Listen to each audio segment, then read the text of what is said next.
we'll see if this works. See if I know what I'm doing.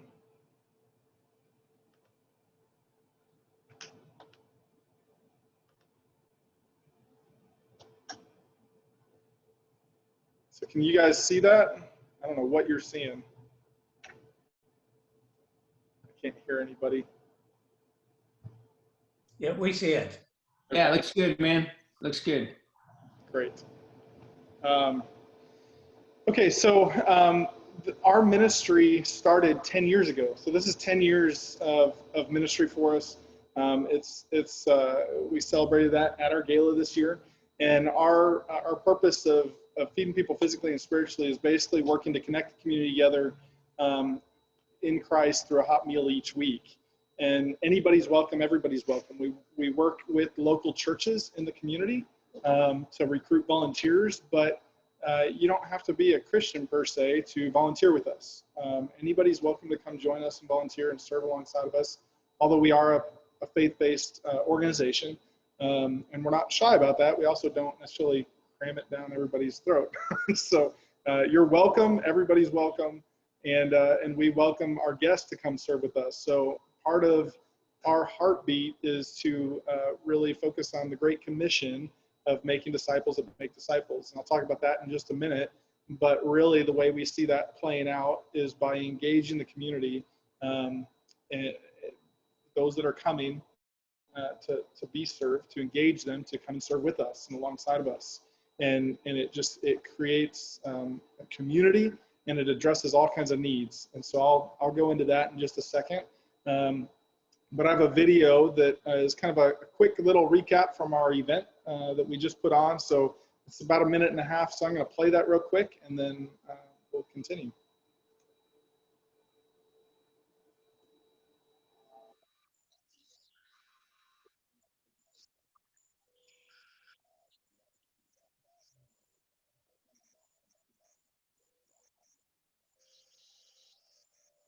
We're not hearing the sound.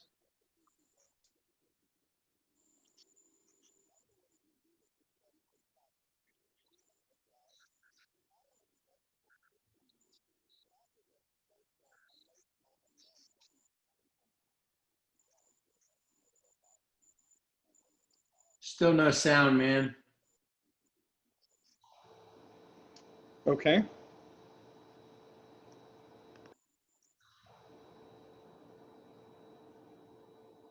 Well, when you share screen, there's a little thing you have to tick that says share audio. So try to unshare your screen and then reshare it and click share audio. You're so smart.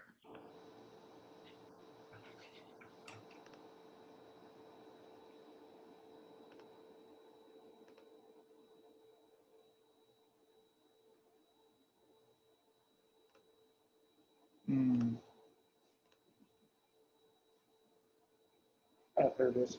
Share computer sound. It's like somebody knows what they're talking about. I bet she probably has 5 Zoom meetings a day. Oh, yeah. Right. Okay, let's try this again. So I guess give me a thumbs up if you can't hear this thing. You know, I grew up Good. pretty much living out of a dumpster. I came back in the Bastrop with clothes on my back and my 2 dogs. Basically, I was homeless. Feed the Need missions exist to feed people physically and spiritually. One of the ways we do this is through our weekly sites, where we have a cookout to not only address people's physical needs, but also their social, emotional, and more importantly, spiritual needs. They're always there, you know, to help out and feed the people, whether it's hot, whether it's cold, raining, whatever. 10 years of being there every week. 10 years of building community. They have an expertise and they have a calling and a passion. Everybody out there to support this organization because, you know, I think that they have the potential to really do a lot of good in the world.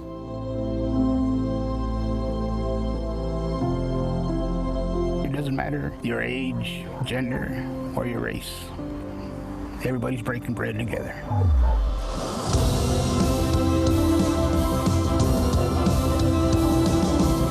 The body together is strong and works together to accomplish the goal that God has set for his kingdom. And it's our job as believers just to be obedient and to follow in what he's doing. Will you do that alongside of us?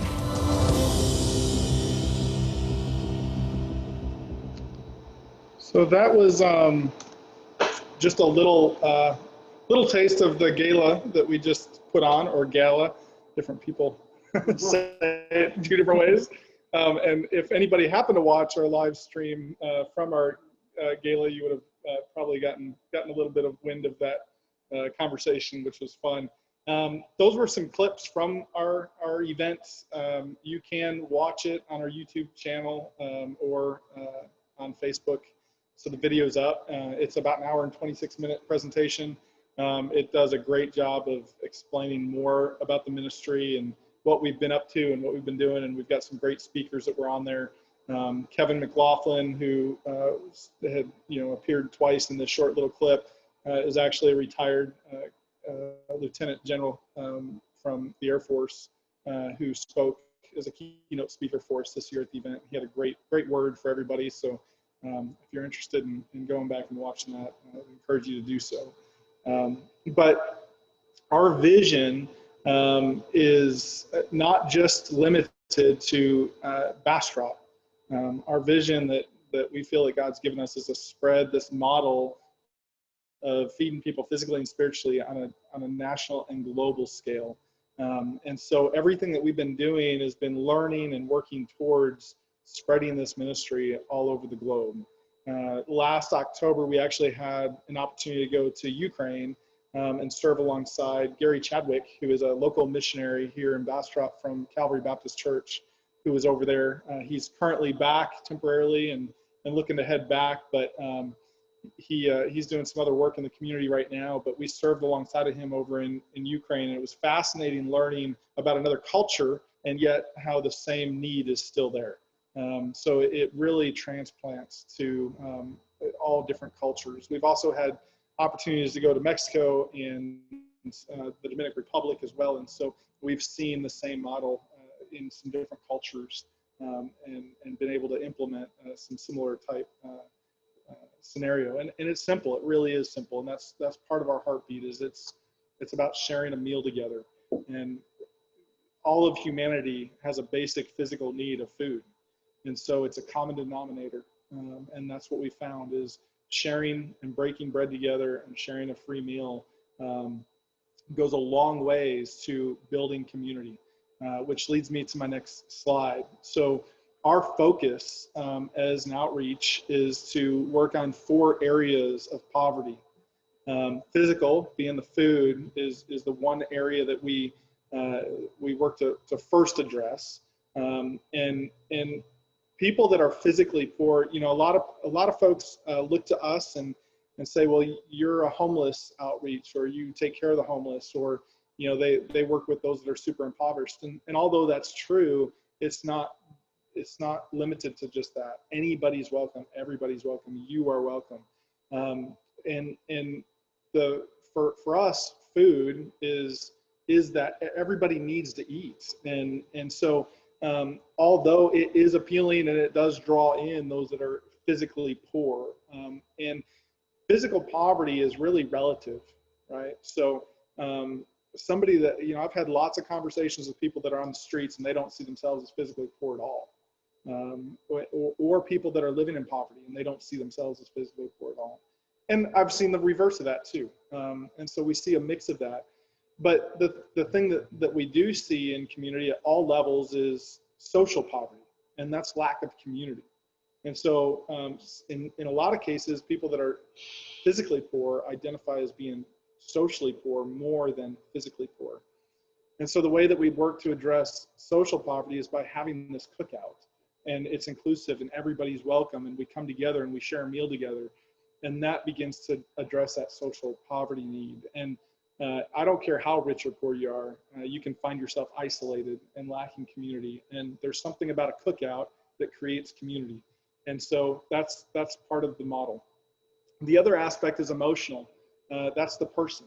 That's the inner self. And we all deal with emotional poverty in different ways, shapes, or forms. It could be the loss of a loved one. It could be divorce. It could be financial crisis. It could be trying to figure out how do I raise my kids and dealing with depression, or there's a whole mess of stuff that we deal with over our lifespan, and that's what we view as emotional poverty. And the way we work to address that is by equipping our volunteers to walk alongside people that are struggling. And we really look to the church, being the Big C church, to help address this by recruiting the Big C church that has different gifts to come out and serve and use your gifts to walk alongside people that are dealing with whatever they might be dealing with. And so we spend a lot of time training and developing our volunteers on how to walk alongside people, and working to address that emotional need. And then the last one is spiritual poverty. That's separation from God. And again, our entire world is separated from God, and the only way that we see it to God is through Christ and having a relationship with Him. And so what does that look like? And how do we love people to Christ and show them Christ in everything? And so that's where we work to address the spiritual poverty. And so those are the 4 areas that we work to address. So it's not just providing a meal for the homeless guy on the corner. It's providing a meal for myself as well, and feeding myself spiritually and physically and socially and emotionally. And so I need this just as much as the homeless guy needs it. And so we talk about that quite often. So talking about training and equipping, for us, we really look to the scriptures, and we look to God and Jesus and the model that He shows us of what it means to be a disciple. What does it mean to be a Christ follower? What does it mean to go out into the world and do the work that He's commanded us and called us to do? And so we spend a lot of time in our training materials and going through that. What does that look like? How do we do this? And so that's a big priority. That's our training ground, really. So we're inviting people to come alongside of us and to walk through this. And we're learning and growing through this and being challenged. And I'm challenged all the time by people that are coming and people that I'm around and being convicted by and working through, what does it mean to love my neighbor as myself? What does it mean to turn the other cheek when my enemy is coming against me? How do I do those things? What does that mean?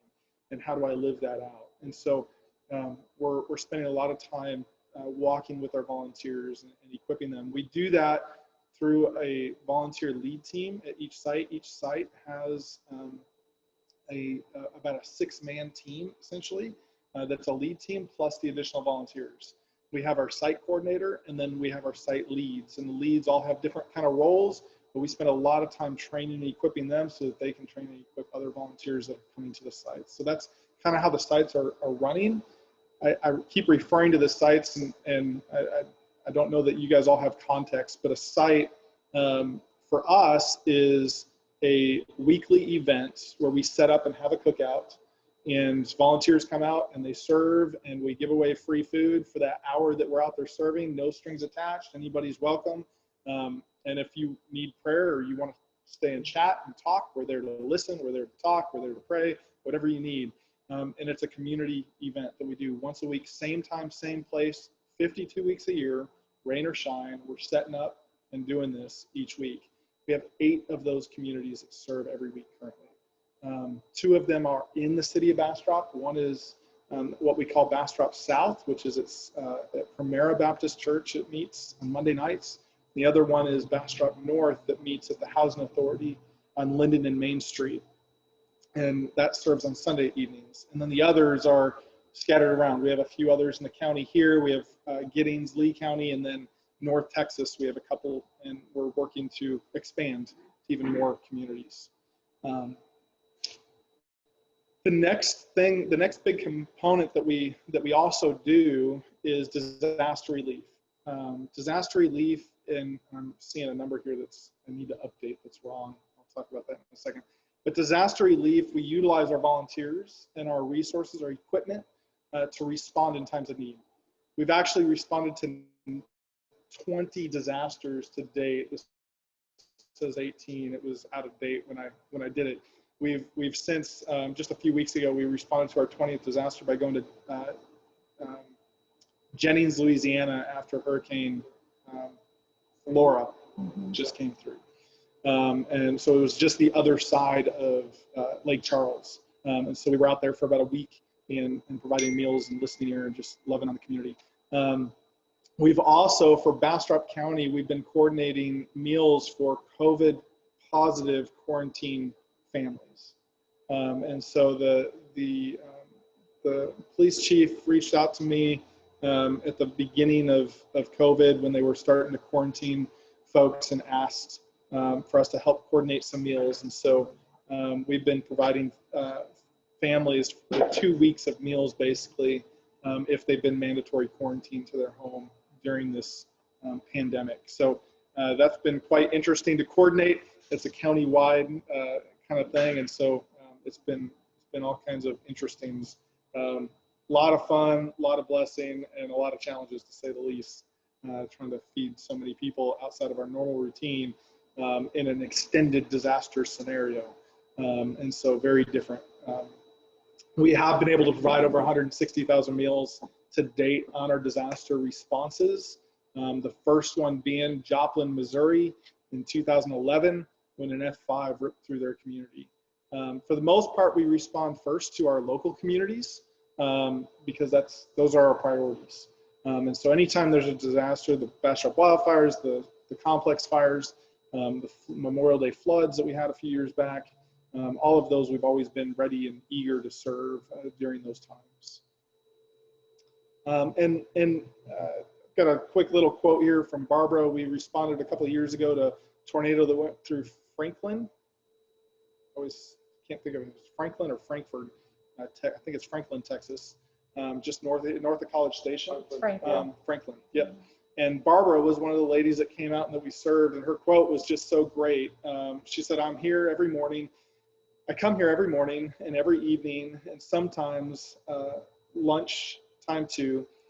I could have easily went other places giving out free food, but there was just something special about you people.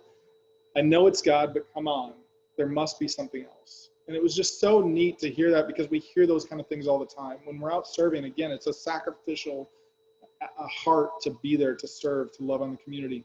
And it's beyond ourselves because it does come from God. And it can be confusing. And people like Barbara just kept drawing her back because there was just something special there. And that's what we try to do on our disaster trips, is just be able to provide that comfort in times of crisis and in those times of need. Some of the other accomplishments that we've done over the years, we've got 8 sites that currently serve. We're serving about 1,500 meals a week across those 8 sites. That kind of fluctuates a little bit. It goes up and down depending on the time of year, seasons. We see a transition from winter months to summer months and different holidays and things of that nature. But for the most part, we're averaging about 1,500 meals a week currently. We've served over 500,000 meals at our weekly sites to date. It's a rough number because it's hard to track all the specific details. We've got 8 communities serving every week, and so we've got a dashboard that's tracking those, and we know it's over 500,000. I don't know how far it's over 500,000, but I know it's over that because it's just what we've tracked. And that's just blows my mind to think about how many meals we've been able to provide to families. A couple of years ago, we started doing a Gobble Kit campaign. Some of you guys might have heard about that, where it's a Thanksgiving meal that we're providing. It's called Gobble Kits, and we try to set up little booths at local churches and businesses to have a bag that a family can pick up and fill with all the supplies necessary to provide a Thanksgiving meal. So it's all the fixings, all the non-perishable kind of fixings. And then we asked them to include a $15 check in those bags to help us buy turkeys. And we buy a frozen turkey and we distribute those frozen turkeys and all the fixings at our weekly sites to families that sign up pre-Thanksgiving that need those. So we'll open up signups here in a few weeks at our sites for families that are at our sites to sign up and pre-register to receive a Thanksgiving meal. And then you'll hopefully start seeing Gobble Kit signs around town in different places where you can grab a bag and fill it with all the content. Total cost about $25, about $10-ish worth of non-perishables, and we have the detailed list, and then about a $15 check to help cover the cost of the turkey. And so we'll start collecting those, and then we distribute those the week before Thanksgiving at each one of our sites where we normally serve at the normal serving hours. So it really works for a distribution and for getting it to families that need it. Nobody's turned away. It's been amazing the last couple of years. We didn't have any idea how many we were in for when we first started doing this. We just started signing people up. Last year, we provided 494 gobble kits to families. And that was because of the generosity from the community. That was the only way that happened. I want to say, if I remember the number correctly, that equates to about $17,000. I think I'm that right? $17,000 worth of food, essentially, that was distributed through that campaign. I think that's the right number. 494 times 25. Oh, 12,000. 12,350. I think of another number. So that's holidays are a terrible, depressing time for many people. That's a really good message. They very much can be, and I think that's the neat thing about our sites and what we're providing. We're there consistently. We're there every week. They're engaging. They're learning community. They know we're there for community, and then we're providing that meal, which adds, it's just something a little extra, and above and beyond what we normally do. But it also ties in, like we're there to listen to you. We're there to love on you. You can come be a part of this, and we see families start serving as well through that time. We see people that come out that might need it, but they're like, man, I want to give back, and so they help with distribution, or they help provide a little bit of something that they can. So it's been neat to see the engagement from that. Last year, we had about 250 volunteers that served at our weekly sites that put in about 14,000 volunteer hours total. It's a lot, for anybody that tracks volunteer hours and thinks about what that means and what that means going into the community. It's a lot of volunteer hours, a lot of volunteer time going into the community, loving on the community, loving on people, coaching people, serving people. So it's really a neat thing to think about how many people are engaging at this point. We also do what we call a table talk discussion. This is like a little Bible study. It's short, it's like 15 minutes. It's for anybody that wants to stay. It's really geared more around our volunteers than anything. It's a training, equipping piece. But we have about 150 people participating in that each week across all of our sites. And so that's been really neat. Another thing we track that's kind of an interesting number, some of you might understand this more than others, and feel free to ask questions, but we track how many times we share the gospel each week. How many times is that happening from our volunteers each week? And so currently, this year, we're at about 450 times a one-on-one gospel conversation has happened that we know of. We're asking that question if you're familiar with church community. One of the numbers that a lot of churches track is how many salvations have we had, how many baptisms have we had. Those are some of the numbers churches track. We don't track necessarily salvations or baptisms, but we track how many times does the gospel conversation happen that's intentional. And so that's what that number is. So it just helps us have a gauge on what's happening, and are we being effective in some of our training or not. So the other, so in order to provide, I'll get into some of the ask at this point for support and how you guys can help. One of the things that we need is more trailers as we start more sites, and as this is kind of an ongoing need. We've got some trailers that need to be replaced. Each site operates out of, the goal is that each site operates out of a weekly site trailer. A weekly site trailer is equipped with everything that's needed to serve each week: tables, chairs, grill, all the supplies, lighting, water, hot water, propane. I mean, it's got all the things that's needed to have a cookout: tents, serving utensils, drink coolers. And so to put one of these trailers together and wrap it fully is about $15,000. We've got 2 trailers in production. If anybody that's physically here at Community Gardens today, there's 2 trailers out here that we're working on, so you can take in a little tour. We're trying to get those things built. One of them's fully funded, the other's halfway funded at this point. And then we're getting requests to start sites, and so we're working on building a fund just to be able to build more trailers, essentially, so we can start more sites. And so that's always kind of one of the jump starting things to start more sites is needing that equipment. to get those. Each trailer can support 3 sites, 3 communities within an area, about a 20-mile radius. So it's shared between multiple volunteer teams. So that also helps with the costs a little bit.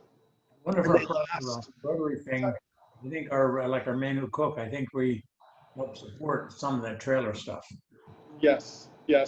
A couple of years ago, I think you guys helped do some stuff. Yeah.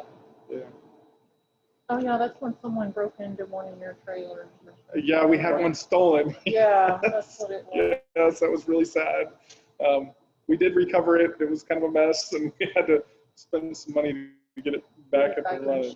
But it's up and operational, and it's also kind of getting to the end of its life. So we're about to have to replace it here soon, but and repurpose it probably. We're trying to figure out what that looks like. Some different ways. Some different ways that. Some other ways that you can help is by praying for us, serving with us, and giving. Some of the ways to pray for us is pray for our communities, pray for the people that we're serving, pray for our volunteers, pray for our leadership and direction, and pray for where God wants us to go next, what that looks like. Serving with us, you can help out at one of our sites. We'd love to have you come serve at a site. We've on our website at feedtheneed.org, you can grab our locations. We'd love to have you come out and help out. It has been a little different with COVID. We've had to make some modifications. It's been a little more to-go scenario. We're working on some things to slow that down a little bit, make it a little more engaging, and hopefully as things start to kind of open back up and we're able to not be at such a high risk, we're looking to try to engage a little bit more. But we've been trying to be as cautious as we can, taking everybody's health into consideration. And then helping with our staff team. We're a small staff.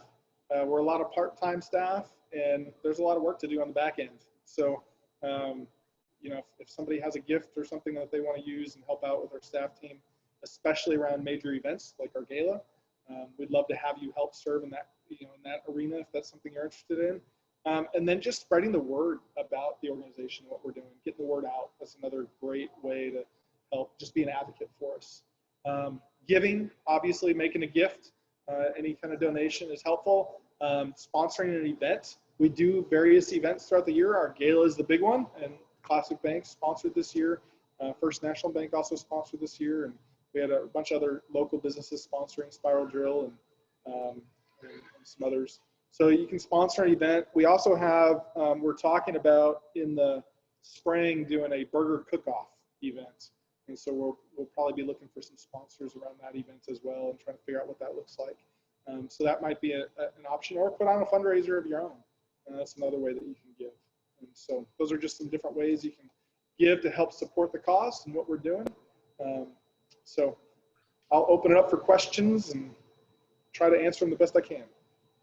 Hey, let me just reiterate real quick. So I've done some volunteering in Food Kitchen in North Texas. And so what I did, because they had a computer, a little computer set up, they had 3 computers.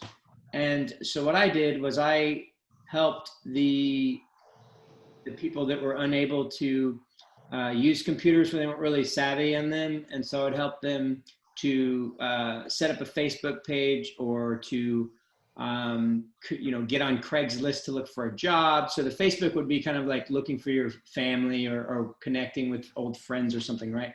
And so just to reiterate, a lot of people that came in that food kitchen, they just want to hang out. They weren't necessarily like homeless or poor or anything else. They just didn't have a lot of community maybe around them, or there were some older people. One lady, she, didn't have, she lost her husband. Everybody, it was just her, like her family, kids, everybody was gone. It was just her. And she was a beautiful pianist. And so she would come in and she'd play piano, once or twice a week. And then people just sit around, and it really was more about community, while still helping the people that were literally like, didn't have a hot meal. So it was a lot of people coming together of different types. It wasn't just people in search of a meal. Yep. They had showers, and they had So they really helped the community a lot, and so I really enjoyed, volunteering in that capacity. But you're right, it's a lot more than just homeless people.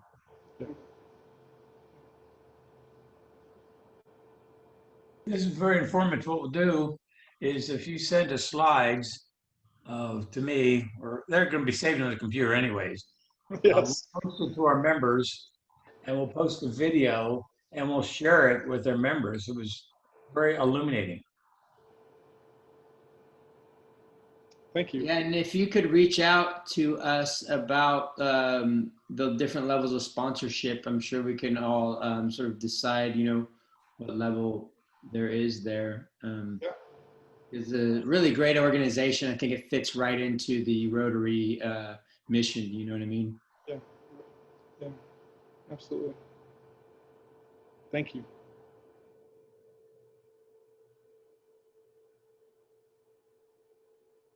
Any other questions or thoughts? Amber, you'd like to, if there's nothing else, would you like to close us? Do I need to talk longer? I guess, Yeah, four-way test and ring the bell. yep. Will you put it up, Norm, so everyone can see it? Oh, I have to do a share screen on my thing at that. It's going to take me some time to do it.